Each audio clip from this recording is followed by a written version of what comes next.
Israel और Hamas के बीच जारी खूनी लड़ाई खत्म होने के बजाय और भीषण होती जा रही है।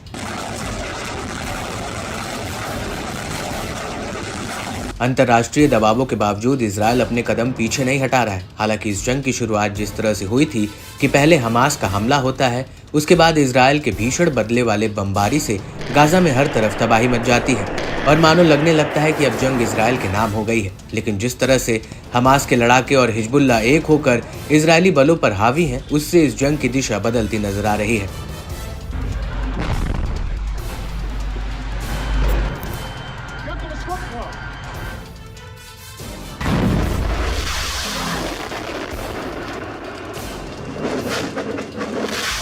जंग में इजरायली सेना को दो फ्रंट पर डट कर चुनौतियों का मुकाबला करना पड़ रहा है। इजरायल के गाजा ऑपरेशन को फेल करने के लिए हमास के लड़ाके खतरनाक से खतरनाक हथियारों का इस्तेमाल और लगातार हमले कर जंग में बना हुआ है। इजरायली फोर्सेस को नुकसान पहुंचा रहा है और इसी कड़ी में अब आईडीएफ ने एक बड़ी घोषणा की है। उसने माना है कि गाजा पट्टी में हमास के साथ जंग के दौरान 601वीं इंजीनियर ब्रिगेड और 169वीं ब्रिगेड के 11 सैनिक मारे गए, जबकि 2 अन्य सैनिक जख्मी हो गए। इसके साथ ही आईडीएफ ने गिफ्ती ब्रिगेड में एक सैनिक की मृत्यु की बात भी कही है। ये सैनिक हाल ही में रफा में हुए टकराव में बुरी तरह से घायल हुआ था। वहीं इजरायली मीडिया ने भी दावा किया कि गाजा में मारे गए सैनिक भीषण विस्फोटक आईईडी की चपेट में आ गए थे।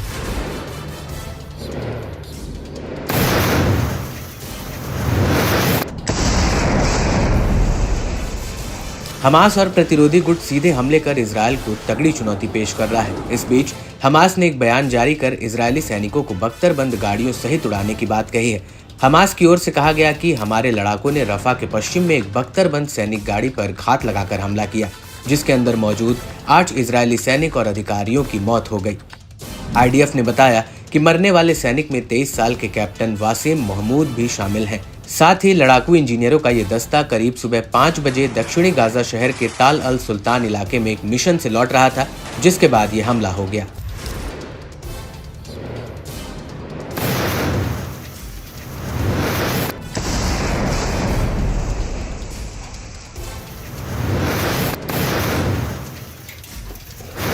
वहीं इजरायली सेना के प्रवक्ता ने बताया कि हमले में मारे गए एक सैनिक की पहचान की गई है और अभी आगे की जांच की जा रही है। लेकिन मीडिया रिपोर्ट्स के मुताबिक आईडीएफ मामले की जांच इस एंगल से कर रहा है कि बख्तरबंद वाहन को हमास ने निशाना बनाया या फिर सैनिकों के अपने ही हथियारों से उसमें अचानक विस्फोट हो गया, क्योंकि इजरायली सेना के बख्तरबंद वाहनों पर विस्फोटकों को वाहन के बाहर वाले हिस्से पर लगाया गया था।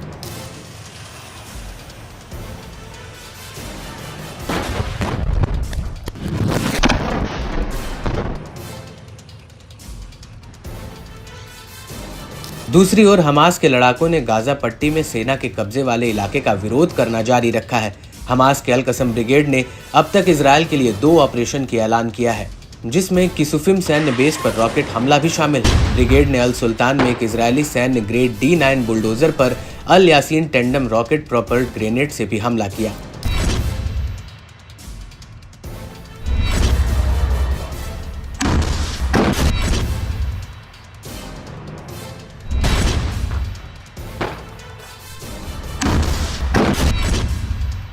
हालांकि इजरायल हमेशा से ही अपने सैनिकों की सूचना मीडिया से साझा करने से कतराता रहा है, लेकिन इस जंग में अब इजरायली फोर्सेस को जीत का रास्ता अपनी सैनिकों की कुर्बानी से होकर गुजर रहा है। रफा से जैसे जैसे इजरायली सेना आगे बढ़ रही है, उसे हमास के लड़ाकों के साथ साथ हिजबुल्लाह का भी सामना करना पड़ रहा है। गाजा में और उसके आसपास के इलाकों में आईडीएफ ने अब तक के ऑपरेशन में करीब 307 सैनिकों की मौत हो गई है। रिपोर्ट के मुताबिक इजरायल और हमास की जंग में मारे गए सबसे ज्यादा लोगों में फिलिस्तीन के लोग हैं। इसमें 37,000 से अधिक लोग मारे गए हैं, जिसमें से अधिकांश नागरिक हैं।